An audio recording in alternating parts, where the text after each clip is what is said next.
car that is red, noisy, and makes me pretty excited to take for a joyride today. Well, you're guessing wrong because it's not a Ferrari, but an Alfa Romeo. After having experienced thousands of happy miles with the 8C, I'm so glad to be driving another Alfa Romeo model because the 4C marks the return of this company to its racing roots, and we can only say thank you for this.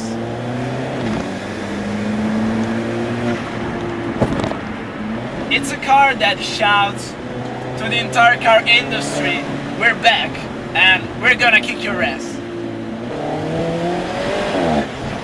And just like any sports Alfa Romeo of the past, also the 4C is focused on the driving pleasure, and to do so, the key word is lightness. Hence a feeder weight of just 895 kilos. It is that light that you could probably feel a difference after a session in the bathroom.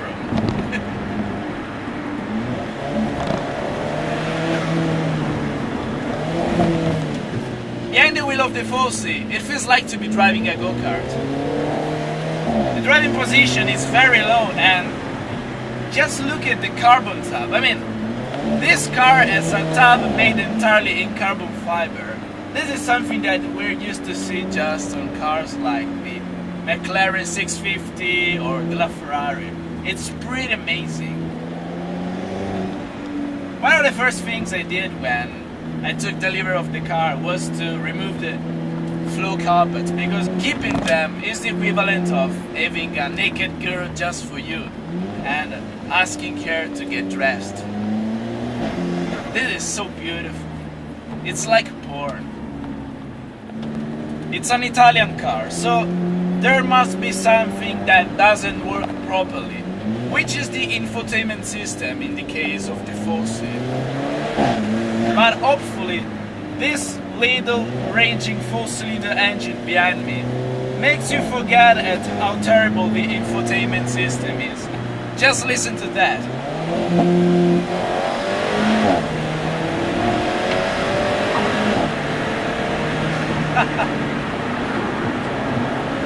It sounds deep, and when you rev it up, it sounds so raging.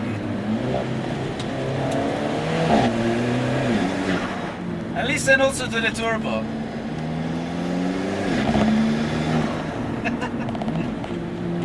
Makes me think about when I drove the Pagani Huayra. It sounded so sweet.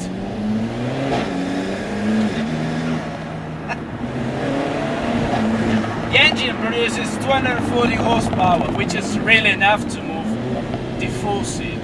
And the engine pulls nicely up to 6,500 RPMs. It's very quick, but what really impresses me most is not the acceleration in the straight line, but the way it moves in the bends. But if there's something that I don't really like are the seats, because they look good, but that's all, because they don't offer a very good lateral support. I think that Alfa Romeo should offer better seats than this. It has a lovely throttle response, but it suffers a little bit the turbo lag. Above 2,500 RPM, the turbo really starts to push. Testing the car in mid-June is not helpful either for the turbo lag. The engine is linked to a double clutch transmission that has negative and positive sides. On the negative sides, I find the pedals rather small, and they also feel very cheap. They're made of plastic. I don't like the feeling when I press them, and I don't like also the fact that they move with the steering wheel. But on the positive side, it's not like most double clutches with a flat gear changing. Every upshift is followed by a lovely bank, which is a nice sensation. I mean, this is also part of the driving experience.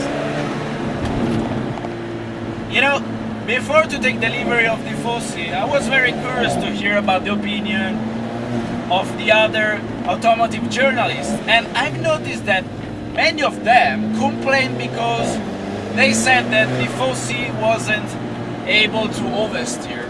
Well, I turned off the traction and stability control on the track, and this happened.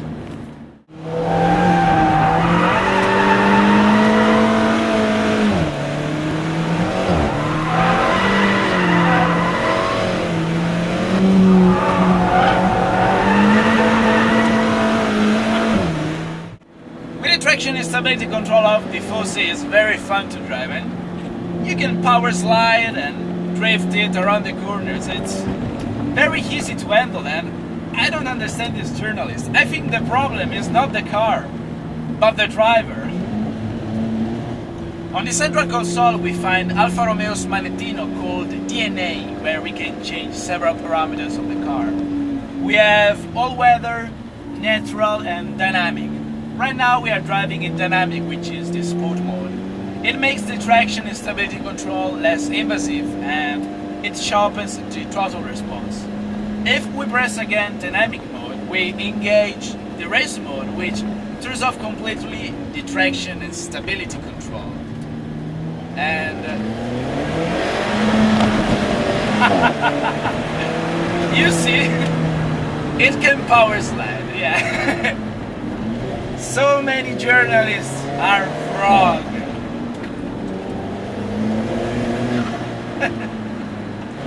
Driving it here on this winding road, it's fun.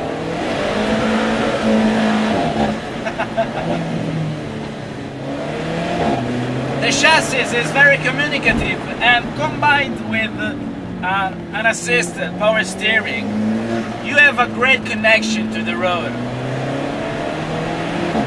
The steering is direct and delivers a magnificent feedback. You know, one of the most important things of every car are the brakes. And the braking system of the Tifosi is pretty amazing. For its weight, it's very powerful, and the braking power is very strong. And in 2 weeks of testing, and I mean testing hard, I have never felt defeating. I really like the brakes of the Tifosi. No, is it doing it again? I don't know if this problem is related just to this car, I mean this particular Tifosi, because I think this car has a problem with the condensation of the air conditioning.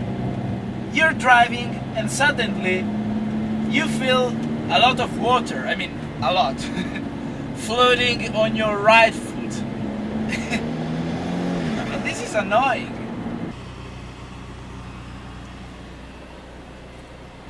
You see, I'm not kidding. This is so Alfa Romeo. You're driving and suddenly the carbon fiber tub becomes an expensive buff. But that's not all, because there's one more thing that I don't like in the Tifosi.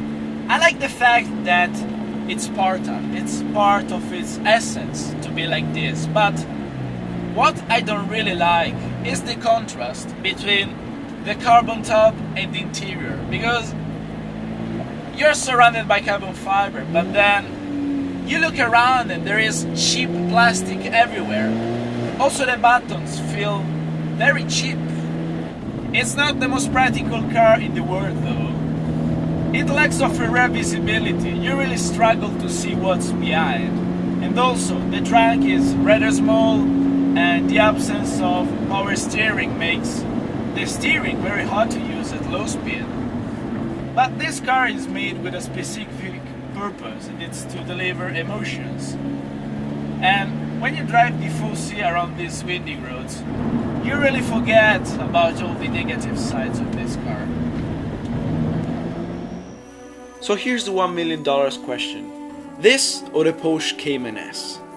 After having experienced both, I can say that the Cayman is a car capable of staggering performance.